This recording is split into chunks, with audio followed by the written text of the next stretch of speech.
Good morning student. और याद किया आप लोगों ने पार्ट एक है मातृभूमि कविता की, जो मैंने मीनिंग आप लोगों को दी थी, कठिन शब्द याद करने के लिए दिया था, वो याद हुआ आप सबको? ठीक है, जिन्होंने भी याद किया है तो उनको अब मैं उस कविता की व्याख्या करने जा रही हूँ, तो आप लोगों को अच्छी तरह समझ में आएगी और याद ही होना चाहिए। जो आपको वर्क मिलता है, अब आप फ़िलहाल तो आप लोग घर पे ही हो, तो आपको और अच्छी तरह से सिर्फ स्टडी करना है घर पे आपको, बस इसके सिवा और कुछ नहीं करना है। अगर आपके पेरेंट्स कुछ वर्क देते हैं वो कीजिए और प्लस स्टडी, क्योंकि बाहर तो घूमना नहीं है, बाहर जाओगे आप तो और प्रॉब्लम होगी। तो घर में बैठ करके बस आप स्टडी पे ध्यान दीजिए। तो आइए आज मैं उस कविता की व्याख्या करती हूँ। तो इसमें ये कविता है मातृभूमि। इसमें जो कवि हैं राम प्रसाद बिस्मिल, उनका ऐसा है, उन्होंने वो बहुत सच्चे देश प्रेमी थे। उनकी ये कामना थी, उनकी ये इच्छा थी कि वो अपना इस देश की सेवा के लिए, इस मातृभूमि की सेवा के लिए वो अपने प्राण को न्यौछावर कर दें। तो इस कविता में उन्होंने अपनी कामना को प्रकट किया है कि किस तरह से वो अपनी मातृभूमि की सेवा के लिए वो अपने प्राणों को न्यौछावर करना चाहते हैं। हे मातृभूमि तेरे चरणों में शीश नवाऊं, मैं भक्ति भेंट अपनी तेरी शरण में लाऊं। कवि कहते हैं कि हे मातृभूमि, हे माँ, मैं तेरे चरणों में अपने शीश को नवाना चाहता हूँ, झुकाना चाहता हूँ। मैं भक्ति भेंट अपनी तेरी शरण में लाऊं। मैं भक्ति रूपी भेंट तेरे शरण में, तेरे शेल्टर में, मतलब तेरी छाया, छत्र छाया में लाना चाहता हूँ। मैं तेरी छत्र छाया में खुद को समर्पित करना चाहता हूँ। माथे पे तू हो चंदन, छाती पे तू हो माला। हे माँ, मेरी ये कामना है कि तू मेरे माथे पे चंदन की तरह चमके और मेरी छाती पे तू माला के समान सुशोभित हो। जिह्वा पे गीत हो तो मेरा, तेरा ही नाम गाऊं, और मेरी जीभ पे सिर्फ तेरा ही गुणगान हो और मैं हमेशा तेरा ही नाम लिया करूं।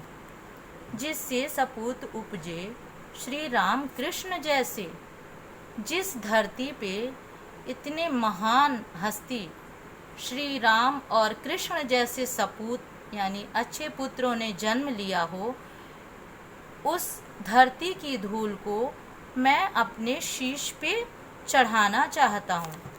माई समुद्र जिसकी पदरज को नित्य धोकर, हे माँ, जिसके चरणों की धूल को समुद्र प्रतिदिन धोकर प्रणाम करता हो, मैं ऐसे चरण की सेवा करना चाहता हूँ, मैं ऐसे चरण को दबाना चाहता हूँ। सेवा में तेरी माता मैं भेदभाव तज कर, वो पुण्य नाम तेरा प्रतिदिन सुनूं सुनाऊं। हे माँ, मैं तेरी सेवा में सारे भेदभाव, जात पात के सारे भेदभाव को मिटा करके मैं सिर्फ तेरा ही पुण्य नाम लेना चाहता हूँ और तेरा ही पुण्य नाम लोगों को सुनाना चाहता हूँ। मतलब मैं खुद भी वही नाम, तेरा ही नाम लेना चाहता हूँ और मैं दूसरों को भी तेरा नाम सुनाना चाहता हूँ। तेरे ही काम आऊँ, तेरा ही मंत्र गाऊँ, मन और देह तुम पर बलिदान मैं जाऊँ।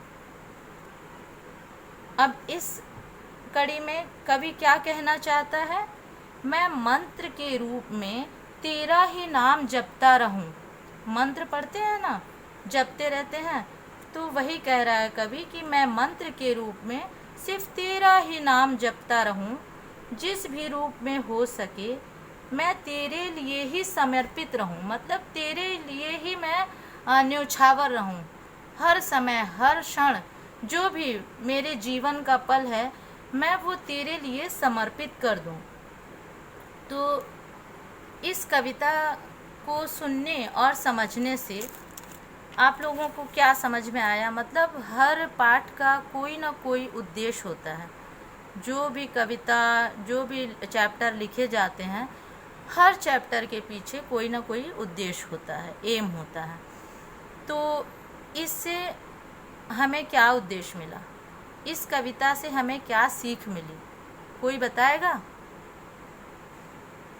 अच्छा, मैं बताती हूँ कि इस कविता से हमें क्या सीख मिली। इस कविता से हमें ये सीख मिली कि हमने जिस भूमि पे जन्म लिया है, मातृभूमि जो है हमारी भारत माता, उसके लिए हमें अपना तन मन धन सब बलिदान कर देना चाहिए। मतलब हमें अपने देश से प्यार करना चाहिए। तो आप लोगों को कविता, मैं आशा करती हूँ कि सभी बच्चों को अच्छी तरह समझ में आई होगी। और अगर आप लोगों को, आप में से किसी को अगर ये कविता की व्याख्या किसी भी लाइन में ऐसा अगर आपको कठिन लग रहा हो या नहीं समझ में आया हो, तो आप आसानी से पूछ सकते हो।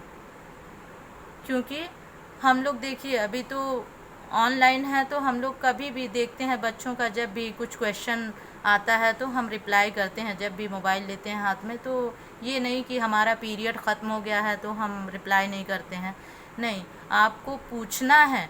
और पूछोगे तभी हमको पता चलेगा कि आप लोग जो है तो हमारा जो स्टडी हम करवा रहे हैं वो आप कर रहे हो। तो सभी बच्चों को जो होमवर्क दिया जा रहा है, प्लीज़ बच्चों आप लोग सब लोग होमवर्क करके और गूगल क्लासरूम ऐप में भेजिए। आया समझ में? नहीं आया समझ में तो आप पर्सनली कॉल करके बोल सकते हैं।